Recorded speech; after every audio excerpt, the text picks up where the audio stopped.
This is breaking out while we're reporting the story. The news breaks that 8 new members of Operation Gideon were arrested minutes ago, in the mountains 20 miles outside of Caracas, and that one of them is rumored to be the nephew of Cleaver Alcalá.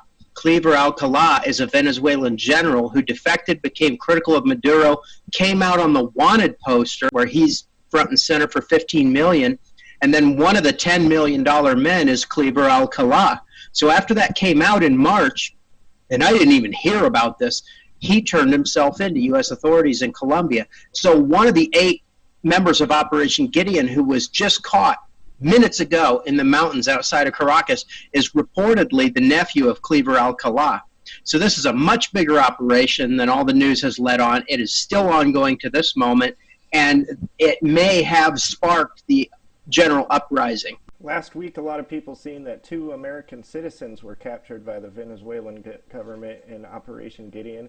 And now we've got more breaking news, as you just alluded to tonight.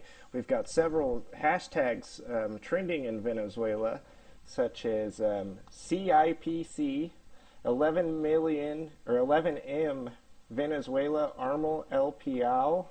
Sorry, I'm going to butcher some of these. Okay, now we'll put that on the screen. 11M is 11 May. Now this is just in Spanish and it's a hashtag. Okay, we're not unwinding a Q conspiracy. It's all pretty clear what this is.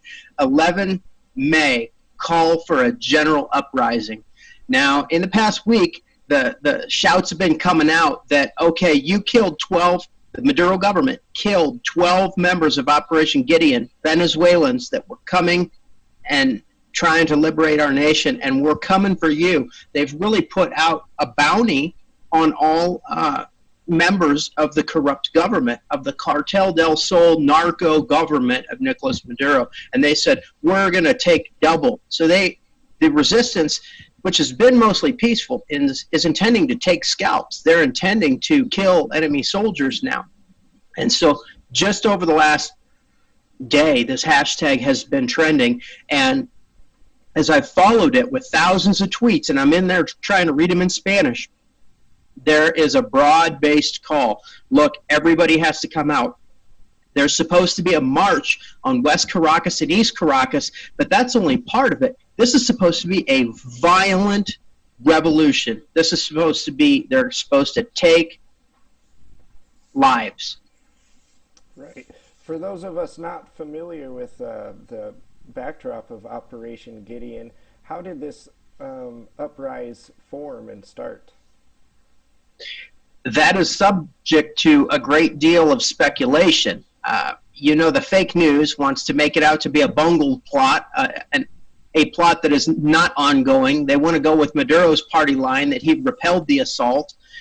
We're learning as much as we can, but the big news today is that Cleaver Alcalá, former Venezuelan general and one of the $10 million wanted men on the Maduro wanted poster, may be the real mastermind behind this. And one of the tweets that we came across tells about, in English, how Jordan, the U.S. Green Beret, Canadian-born U.S. Army Green Beret, flatly stated that Cleaver Alcalá was the man behind it. And so this is a real Venezuelan, someone who was high up in the government, someone who became critical of the Maduro regime and was in hiding, and then he turned himself into the U.S. government. So what we're looking at now is Cleaver Alcalá as the real mastermind behind this operation, and the fact that Maduro did not repel the assault. Some of the operational plans were known because of Maduro's spies and probably payments that he made, and his espionage apparatus, which, being largely Cuban, is pretty advanced. So he had some idea that this assault was coming, but he did not get all of the parties. They have been in the jungle this whole time. They've been organizing guerrilla resistance, and now that resistance has broken out on Twitter for a Monday launch. And so we'll see what cracks open on Monday. Of course, the hope of every free American is that the grass fire really takes off, that it goes, that the people rise up, but they're pretty demoralized and beat down and starved down and disarmed. And so it takes a time of desperation, and this may be it. This may be it. Right, so, Pastor Sam, what is it going to take for this guy to just get out? I mean, we thought he would be out this past summer, and he's still there. And like you said, people are desperate, they're tired, they're frustrated. Hopefully tomorrow will be the change. But what is it going to take just to get him completely out? I mean, I hear that he's backed by Russia, China, and all these other countries. So what is it going to take? Let me give you some clear bullet points, because that's an excellent question, and it's what a lot of people want to know. One, we've got to have the broad-based uprising within Venezuela. That's what's going to cause the international community to respond, and now there's a lot of people talking about that under these trending hashtags. For them to say this is going to be a mess, we're going to unleash hell on earth, we're coming for you, we're going to take lives, they're taking their life in their hands. So that's the first thing, is there has to be a broad-based uprising within Venezuela, and that's what Jordan was trying to start, and that's what the Americans that went and landed were trying to start. The second thing is we need to drain the swamp within Colombia, because the State Department is over there, and they're just living large on this anti-narcotics and Venezuelan refugee handling situation. And I'd like to come back to how much of the swamp is in Venezuela, because part of the reason that this operation was half-baked was they had to launch ahead of their schedule because they were being pursued by Colombian troops in Colombia. So if Colombia is our staging area, why can not the people of Venezuela practice a little bit before going over to retake their own homeland? It really should be allowed.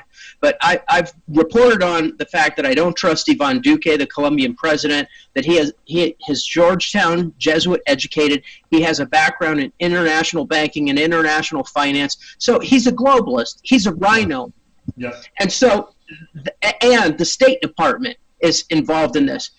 And part of Juan Guaido's fractured government, which is largely in exile in Colombia, some of them are now getting on the payroll of globalists of the UN, and so that's why he has not been able to really put forth 100% effort to building his army in exile, which, as the recognized president by the US, the Lima Group, and over 60 nations of the world, he has every right to do, and the money to do. Right. The third thing is we need U.S. support. I want missile strikes. We know where the command and control structure is. We know where Maduro is. We know where their anti-aircraft and their armor is, and we could go in and just clean that out, and then the people would have a chance. Every resistance effort is on their knees praying for the cavalry, and the cavalry hasn't come yet. But at the same time, we got to go back to point one, a real grass fire, a grassroots uprising. So if those three things happen, Maduro is gone. But it just hasn't really congealed yet. Yeah, I think number one is definitely, it has to happen with the people uprising and saying, hey, we don't want this. Because I think once that happens, I think the rest of the world will see it as, hey, this is an indication for us to come in. Not only that, I mean, and I think and there's always a concern for the loss of life. You know, if we do this and the people aren't behind it, look at the lie, look at the bloodshed. So if on Monday, if there is a push, and if we see that the people are tired, you know, and they're like, we've got to get this guy out, I think that the world will rally behind the people and not leave them out there and say, hey, let's help them get this guy out of here. Because like I said, we thought it was going to happen this summer. And he is still there, an oppressive regime, an oppressive government who's being propped up by, from what I hear, China, Russia, and Iran. Even I heard that Iran was in communication with them a couple of weeks ago, transporting gold or something. So they have everything to win to keep this guy in power, Maduro in power. They want to keep him there. But if the people, like you said, they're desperate, they're tired, and they're frustrated. And if the people internally, organically, can rise up so that the rest of the world will see, hey, they want this guy out, then I think the cavalry will start to move in and offer support. But like you said, that's got to happen. That loss of life, you know, it's going to take place. And then, as you said, draining the swamp. There are a lot of people, as in America, that are there that should not be there. I mean, and people love power. They don't care about other people as long as they have that power and they can oppress, they will continue to do it. So with this rising, what's trending on Twitter, I mean, we can hope that this is it. This is the moment, where things take place and this guy is finally pushed out. Yes. Okay, let me just respond to a few of those points, and we've reported at greater length on some of this, but let's just do a brief encapsulation. Yes, Iran is involved with a number of things. They are involved in gold trafficking. Some of their planes go straight back and forth from Tehran to Caracas, and we know that there's gold on those planes. It could have been, this is a place that the U.S. could force the issue, that we could force down a plane and bring fighters alongside, but we haven't done that. I wish Trump would have been a little bit more aggressive in this, but one of the other questions that you brought up is what about China and what about Russia? Okay, Russia was heavily invested with their Rosneft state-owned oil company in Venezuela, and after the wanted poster came out, it came out on a Thursday. 48 hours later, Rosneft on a Saturday sold out of Venezuela. And so Trump is really the art of the deal, and he's making great progress in negotiating with the Russians and saying, look, this is our backyard, you got to let this go, and you're not going to lose anything out of it. And he may have even offered to guarantee their loans because it's only like $1 billion or $2 billion that they own Russia. China, it's 10 times the amount. So the Chinese connection is the real problem. And here's the deal. China is involved also in Colombia with Ivan Duque. So Ivan Duque is double dealing on us. Yeah. He's taken Trump's money because guess who's feeding all the Venezuelans that are in exile? And I mean, it's subsistence, okay? They're still suffering and living in tents and all of that. But who's paying for their survival and their medical care is Uncle Sam's, the US of A. And so Colombia is getting all of that money, and then President Ivan Duque is double dealing with the Chinese, and he's inviting the Chinese for their infrastructure projects to come into Colombia, and as that happens, then their workers come in, their advisors come, really their military comes in, and that's the main enemy. That's who we got to get off of our continent. That's who built the Argentine space base. That's who I suspect and have great reason to believe shot down the Chilean Air Force C-130, sank the Argentine submarine, ARA San Juan. I have all of that documented on my Subscribestar blog. Just search Gospel Gunslingers on any engine. If anybody's interested in finding the historical information about why we think China was involved in all those things and why they have to get off of our continent. Right. And now they're embedded in Colombia, and the president of Colombia is open to that. So that's really got to change. It's really got to change. Yeah, in order for it to move forward, I mean, now we see all the intricacies that, definitely all lines point to China and what they're doing with their world domination. And when you have these small countries that are in flux, and they're looking for someone, of course, you're going to go to China, and China's going to provide the assistance. Because later on, they're hoping that, hey, we're going to call in our chips and say, hey, now we want you to do our bidding. So again, if on Monday, if this can take place, and if the people can just, how the morale has to be just completely horrible there. These people have been suffering for a very long time. And this guy does not look as if though he wants to leave without a major fight. And with China's backing, that's probably what he's looking at, that, the U.S. will probably, stay down, that he won't do anything because we have China here on this end. And like you said, you have the other countries that are looking at this in Colombia, and this guy is probably getting rich up with China and then double dealing over here with America. So it's like, what gives? And I think that pressure point will come when the people stand up and say, hey, we can't take this anymore. I'd like to see that. It's a suicide proposition for them. It's a bonsai attack. But there's a point where it's for all the marbles, and people have to make their decision. The question is, will the entire nation go all in at the same time? And there's a great possibility of that. I hope the prayer warriors are praying. I hope that every person in the world that loves liberty sees that it's a long shot, but it's a chance that they have to take. They have nothing to lose. They're starving to death. There's no medical care. The virus is taking its toll there. It's time to go. That's the other thing, the virus, right? I mean, it's a chance of liberty. It's a chance that, you can control your own destiny. And right. Again, I can't emphasize enough that there will be a loss of life.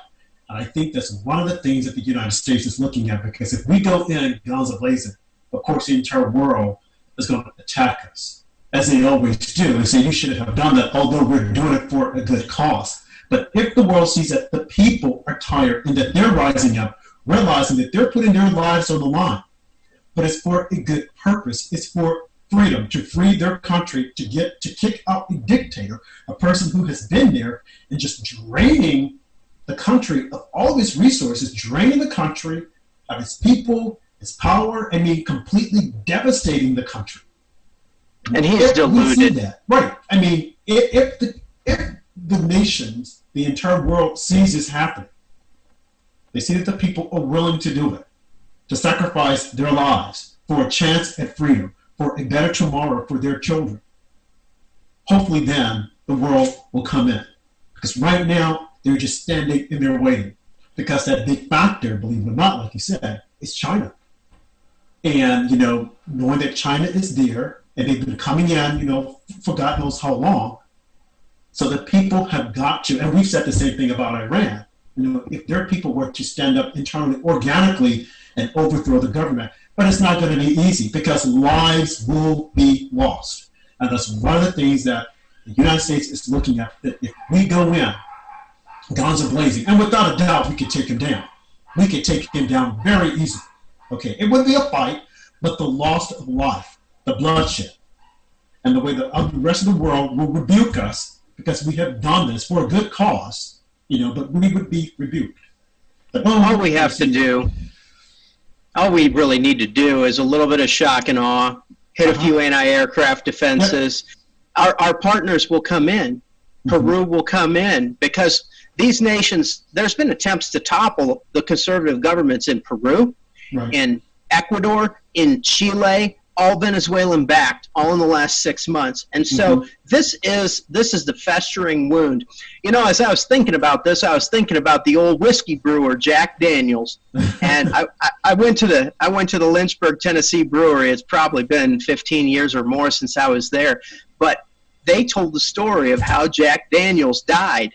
He got mad when his old floor safe wouldn't open one day. He was trying to put some papers in the safe, and he kicked it, and he broke his big toe. And old Jack Daniels, he was a little stubborn, and he refused to get medical care for that big toe, and it was broken. So that little break caused an infection. That infection became gangrene, and that's how Jack Daniels died. And every American needs to know that Venezuela is the gangrenous toe of the whole free Western Hemisphere, of the entire New World. This is where the caravans come from. This is where communism is setting up and living large. See, Cuba doesn't have any resources, really. Venezuela is super resource rich. So you want to talk about who's stealing the oil, stealing the gold. It is the Cuban regime that's been using the resources of Venezuela to finance their continued attempt to overthrow the Western Hemisphere. So there's an infection there. Right. There's an infection there.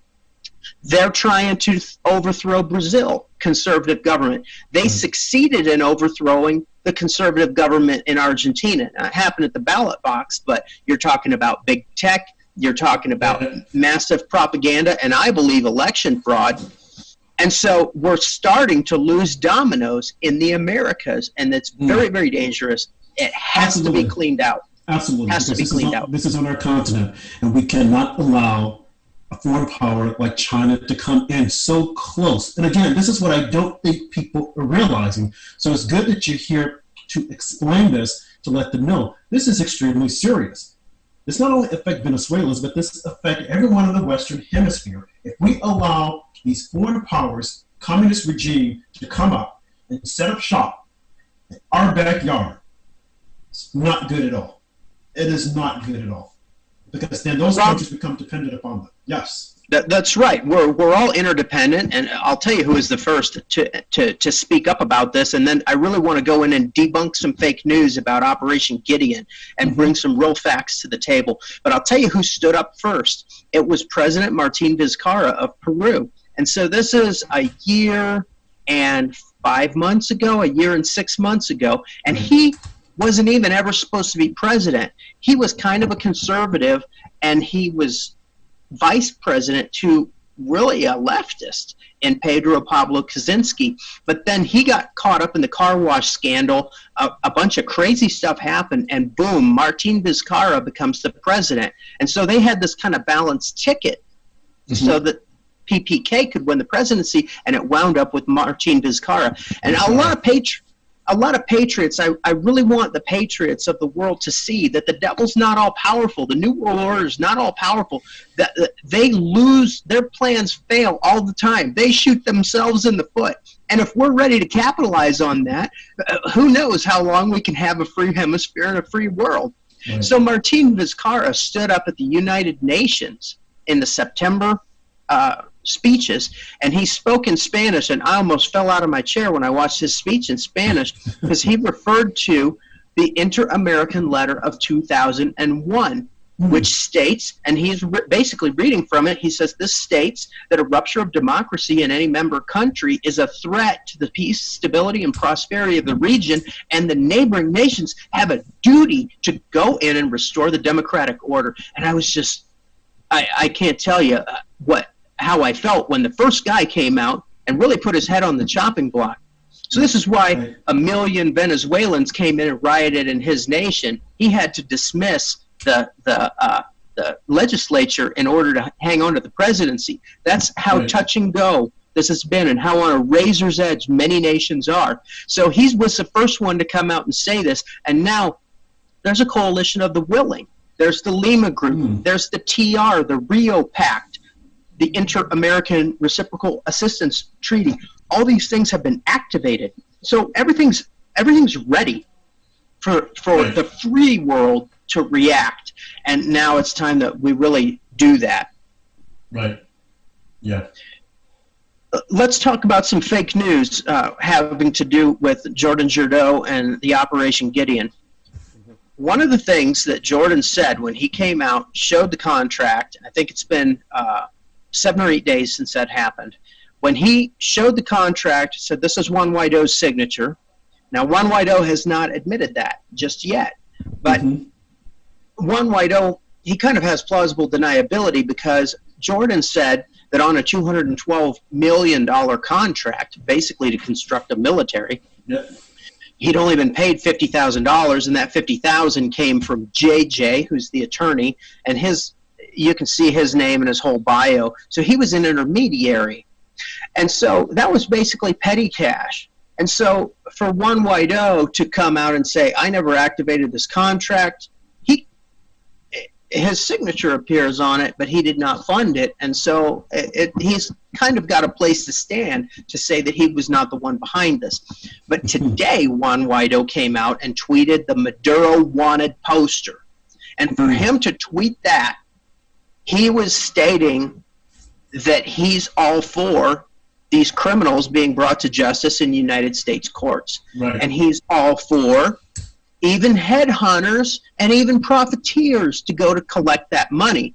So when the question came up of was Trump behind this? Well, Trump authorized the reward money. And the reward money is intended to cause cowboys to go looking to cash in on the bounty. And so, yes, Trump has put this into motion. I mean, he did not organize the military aspect of the Operation Gideon, but he put just by putting the reward out there, that's enough of a statement that, hey, we want this guy to answer to justice in the U.S. court. So who wants it? Who wants to go get him? And when that happened, Cleaver Alcala turned himself in. So this is where the story of today begins. Is mid-March, Cleaver Alcala turned himself in Colombia, and I didn't even hear about this. And so we're looking at the possibility that Cleaver Alcala is the real mastermind behind this. Another thing that I would like to know is if the reward money for Cleaver Alcala has been paid. Mm-hmm. Perhaps it was organized that he would come in, but the reward money would go to a certain person. You know, perhaps this was negotiated, and very often surrenders are negotiated, whether by a lawyer or someone else. And Right. so we're going to find out the rest of the facts. But what hit the news today on the night before the May 11th hell on earth Mm-hmm. in Venezuela is 8 more members of Operation Gideon were arrested in the mountains just outside of Caracas, less than a day's march from Caracas downtown. And one of them is rumored to be the nephew of Cleaver Alcala. And so if Cleaver Alcala's own nephew was part of the operation, if you look at this location, it's west of Caracas, up in the mountains, where an amphibious landing would occur.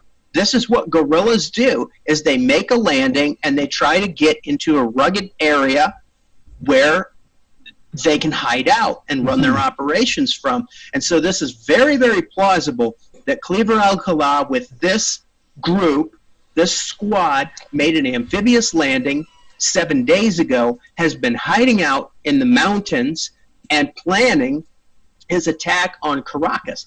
And of course, Willexis is the guerrilla leader from Caracas, and he's been around for a while. But when Operation Gideon kicked off, there was a massive manhunt put into action for Willexis. Right. And Willexis said, I'm turning over my social media accounts to my girlfriend, and I'm going into hiding to organize the resistance. And you can look at the tweet storm about this. The military had helicopters out, armored vehicles, motorcycle gangs, you know, the colectivos, and they were all out there with their guns looking for Willexis, and Willexis is at large. And it is Willexis who is organizing the May 11th Hell on Earth event. And so we're all just with bated breath on the tips of on the edge of our seat, and can't wait to see what happens during the night and tomorrow. Hopefully attacks will occur and that they will really demoralize and count coup on the Maduro regime. Do you think Maduro would leave without killing himself, committing suicide? A lot of these despots, they refuse to go in. But do you think Maduro, he'll escape to China? He is so deluded. Okay, he has been asked to do exactly that. He can go hide out behind the Iron Curtain and the Bamboo Curtain. He can take his stolen millions, and Trump has repeatedly offered this. Hey, take your stolen money and just leave. But the guy is a despot, and he is power mad. And he actually made an official request that the United States arrest and extradite Jordan Trudeau for crimes against his sovereign nation. And that is just the ridiculousness of it. It just shows you that you're dealing with a madman. He really needs to.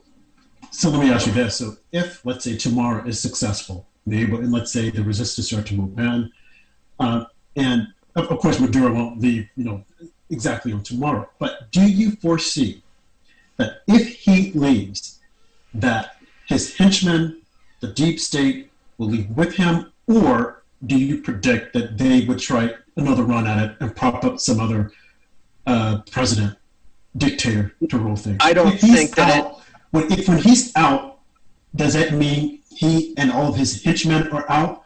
Or do you think they'll try to, see some other form of government? I don't think that any of his henchmen have the star power to keep the military unified. And this is where there will be Nuremberg trials. This is where the Organization of American States will come in. And there is a globalist plan for the reconstruction of Venezuela to make it just like Colombia. Let the Chinese in, let the Catholic Church come in and rule it with diplomatic immunity, et cetera, et cetera. And all of that's bad, because if China comes in, they're going to come in and they're going to try to do their own thing. So that would be completely devastating. You get Maduro out, but they're still there. That would be horrible. I mean, the country needs to be self-reliant and rule itself. You don't need China to come in. But I would gather China is waiting in the wings. So no matter which way this goes, they will try to push their agenda. That's why they need Uncle Sam, because we're the only ones. Trump is the only one that can tell Z to get his fingers off and to sink any ship. And I mean, this could go nuclear. There's already been naval warfare, and it's getting hotter.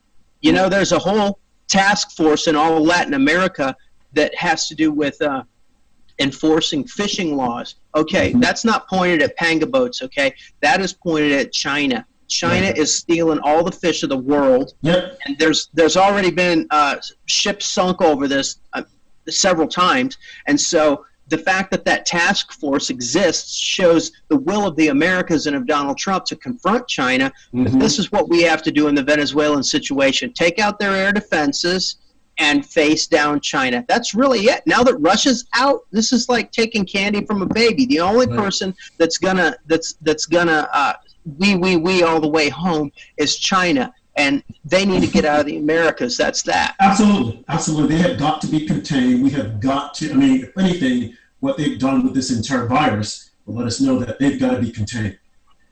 And so if that has to happen, like you said, Uncle Sam needs to go in and just put his foot down and just say, this is the way it's going to be. We've got to free Venezuela, get these despots out of the Western Hemisphere, because if we don't, if we wait another decade, it is not going to look good at all. If China lied about the virus, they're going to lie about what they're doing in Venezuela.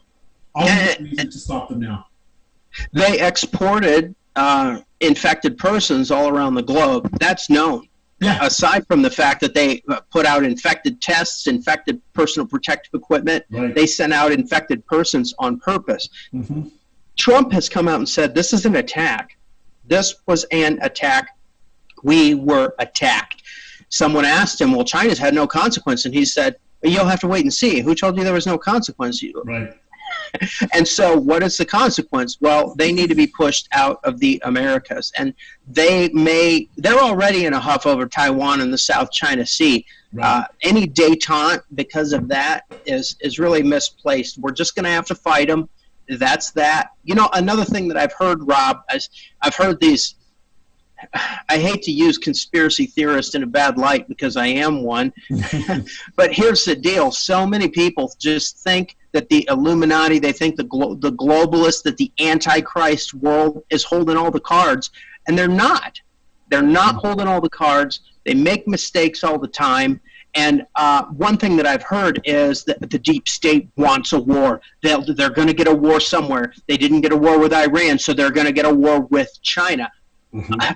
Come on, can we just defend our hemisphere? Okay, there won't be a war if they stay on their side of the world. Why don't they fight? Why don't they fight with Russia? Well, okay, that's not entirely true, because we are treaty bound to defend Japan, Taiwan, certain passages in the South China Sea. We're trying to renew our alliances with President Duarte of the Philippines, who, he's a firecracker. He'll talk bluster and then bluster the other way the next week. But we're trying to get back Subic Bay and to kind of reinforce our presence in that area. And here's the other thing. The English Commonwealth, I did a whole 2+ hours on this with Brandon's Just Another Channel, justanotherchannel.com, about the Commonwealth nations headed by Queen Elizabeth II and how they're departing from Islam, they're departing from communism, and this includes Australia and Canada and Jamaica and Belize right in the Caribbean. And so a lot is happening where we have more and more of a fighting chance to just get China pushed out, and it's got to happen. It's not optional. If we're going to be free, listen, old Jack Daniels should have gone to the doctor when his toe hurt. And then it would have taken a little more man after it got a little worse, but he should have amputated that foot, and he could have lived with one foot. But he just wanted to be stubborn. And I regret that this has been the position of America the last 3 years. We're just convinced that rotten toe cannot cause us damage. But when it went septicemic, it took the man's life. And this will be the end of the Americas if we don't stand and fight. Right here, right now. Let's go. A lot to unpack there, Pastor Sam. thank you so much for the detailed commentary. We'll have you on later this week if more breaks out with Operation Gideon tomorrow. Everybody Absolutely. keep an eye out on that. Go to magamedia.org for the latest details. It was great to talk to you and see you again, Pastor Sam. Thank you, guys. Thank you.